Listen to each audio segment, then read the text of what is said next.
So this is the city of San Francisco. But so is this. And this is a bird, more specifically, the common murre. It's loud, aggressive, and stinky. More importantly, this is the common murre egg, which is also the subject of, well, this. What happened next in the city by the bay turned brother against brother, turned poor men into heroes, and claimed two souls. 1848. Theater gold was first discovered in California. It's not a coincidence that that's also when our story starts. You see, gold is a valuable thing, like technology, crack, and caviar. As you can imagine, birds of a gold mining feather do flock together, and by the year 1860, the humble town of San Francisco was a bustling city home to 56,000 pioneers. These brave souls were young and old, men and women, white, Italian, Chinese. They came in search of freedom, of God, of gold, but they all had one thing in common. They were hungry. Early on, some shrewd 49ers began to realize that there was more money to be made mining the miners than there was in mining the gold fields. Dozens of crude eating joints. Hundreds of voracious miners would eat in shifts. And the 49ers craved protein. After eating all the chickens, they were fucked. Like, who the fuck eats all the chickens? That's just stupid. It's only stupid. Eggs was one of the foodstuffs that was in such short supply. It's after you wipe out all the bird nests on shore, then you go out to the Farallons. Doc Robinson was the first entrepreneur to begin the egg business. Robinson was a pharmacist. He sailed out to the Farallons and hauled back these murre eggs, selling them to restaurants and grocery stores. The official Pacific Egg Company made their claim on the Farallon Islands in 1851, giving themselves right to the island and all its eggs. The company would recruit a small number of tough, determined men to brave the hazardous cliffs and take the eggs. The eggers would smash the first batch of the season to ensure fresh eggs the next day, then load their precious cargo in its specialized egg shirts. Doc Robinson takes his brother-in-law, Orrin. They're able to poach $3,000 worth of eggs. He had no interest in going back. It was a hellish experience. Gathering the murre eggs was tough, dirty, dangerous work.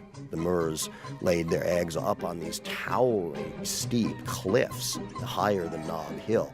The newspaper people described the egg pickers, mostly Italians and Greeks, as lowlife.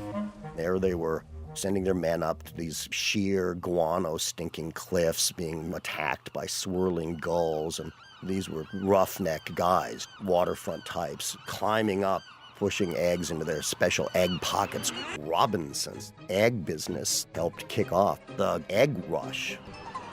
The common murre was the most sought after, most delectable of the eggs out there. My name is Mary Jane Schramm, Gulf of the Farallons National Marine Sanctuary.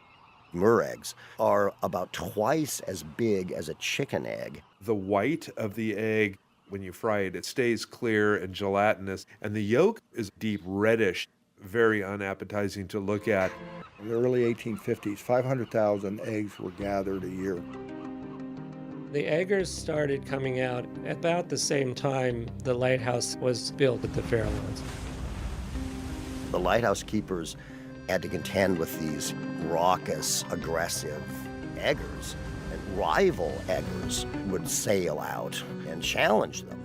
One man in particular, David Batchelder, just kept showing up with his own bands of roughnecks.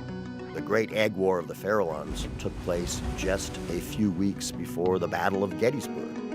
On June 3rd, 1863, 3 boatloads of heavily armed men came to the island. They even had a cannon with them. Batchelder and 27 other armed men appear. The guys in the egg company yelled out to them, "Land at your peril." Batchelder, he and his men spent the rest of the night drinking.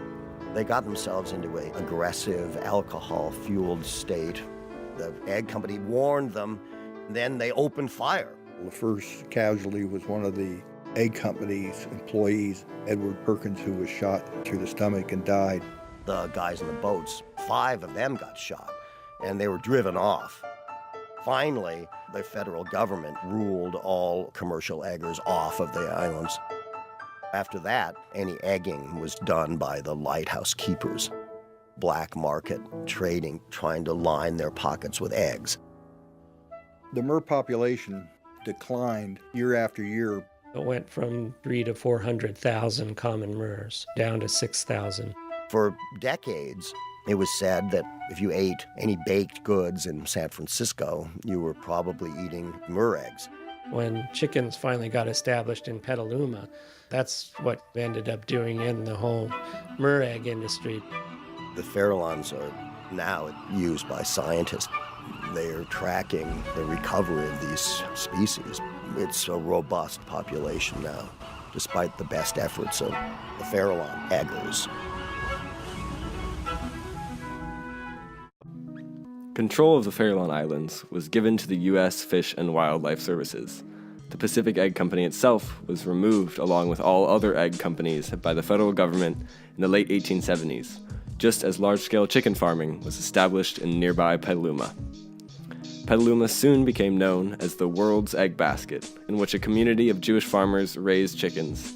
These young men created a new world, not only for the act of chicken farming, but for themselves.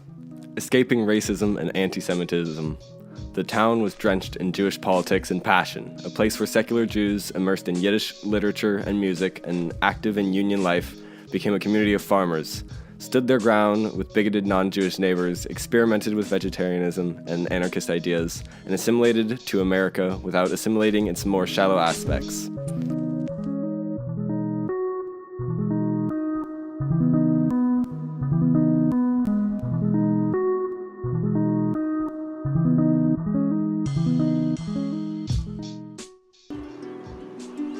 We're PRBO Conservation Science, which was founded as Point Reyes Bird Observatory in 1965.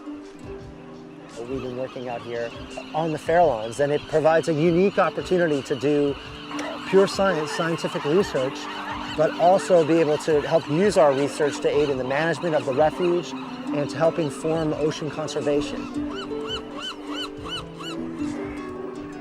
My name is Russell Bradley, and I am the Farallon Program Manager for PRBO Conservation Science. Our work out here is year-round, every day, 365 days a year, focusing on many different research questions with many different species.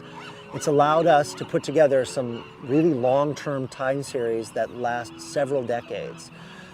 And that's really crucial in answering some of these bigger picture questions about what are the changes that are occurring in local systems and how is that going to affect wildlife populations.